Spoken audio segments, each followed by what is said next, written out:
आखिर कुंभकर्ण के सो जाने के बाद रावण उसकी पत्नी के साथ कैसे रहता था? क्या कुंभकर्ण एक महान वैज्ञानिक था? आखिर क्या राज है कुंभकर्ण के 6 महीने तक सोने का? दोस्तों, जब भी रामायण का जिक्र होता है तो राम के बाद रावण की सबसे ज्यादा चर्चा होती है।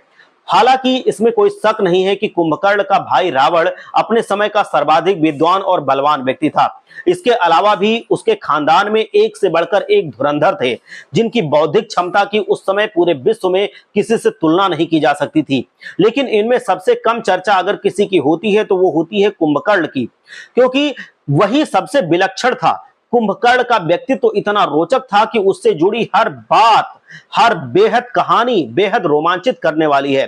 कुंभकर्ण के बारे में अब तक सिर्फ इतना हम जानते हैं कि वो 6 महीने सोता था और 6 महीने जागता था। ये बात भी बहुत कम लोग जानते हैं कि कुंभकर्ण ने 6 महीने लंबी नींद का वरदान बहुत कठोर तपस्या करने के बाद ब्रह्मा जी से प्राप्त किया था।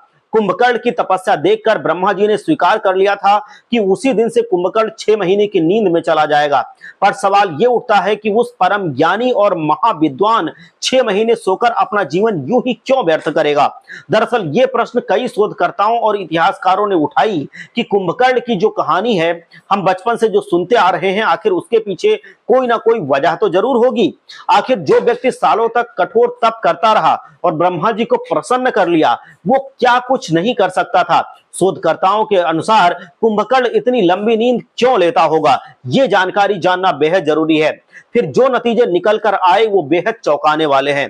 उनके निष्कर्षों के अनुसार कुंभकर्ण एक महान वैज्ञानिक था, जिसे अक्सर एडवांस किस्म के अकल्पनीय सौदों के लिए किसी गुप्त स्थान पर जाना पड़ता था। एक मान्यता है कि गोपनीय स्थान किष्किंधा के दक्षिण में किसी गुफा में जहां पर उसने आश्चर्यजनक रूप से भारी भरकम प्रयोगशाला स्थापित कर रखी थी। वो अपना ज्यादातर समय इसी स्थान पर सहयोगियों के साथ गंभीर और उन्नत किस्म के एक्सपेरिमेंट करने में लगाता था।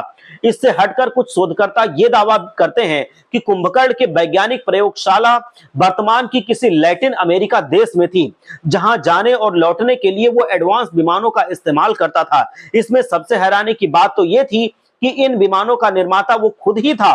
कुछ शोधकर्ताओं ने यह भी दावा किया है कि रावण ने ऑटोमेटिक हथियार और दिव्यास्त्र सहित कई विमान भी कुंभकर्ण की सहायता से बना लिए थे, और यही कारण था कि पूरी दुनिया रावण से डरती थी। इसी को लेकर शोधकर्ताओं का दावा है कि कुंभकर्ण के महान बुद्धि की काबिलियत को लोग कम दिखाते हैं, क्योंकि वो सबसे गुप्त रहता था और वो एक वैज्ञानिक होने की वजह से चुपचाप अपने प्रयोग करता रहता था, और उसके आविष्कारों से जितनी खोज होती थी उसका लाभ लेता था रावण। हालांकि इस सब थ्योरी को शोधकर्ताओं ने किसी पुख्ता आधार पर स्पष्ट नहीं किया है, और ना ही इन्हें सिद्ध करने की किसी वैज्ञानिक ने भौतिक सबूत का सहारा लिया है। लेकिन इसके बाद भी इनके द्वारा प्रस्तुत किए गए इफेक्ट हमें रामायण या दूसरे पौराणिक ग्रंथों को एक बार फिर नए सिरे से पढ़ने और समझने के लिए प्रेरित करते हैं। हर हर महादेव, जय श्री कृष्ण, राधे राधे। भगवान आप सबका कल्याण करें।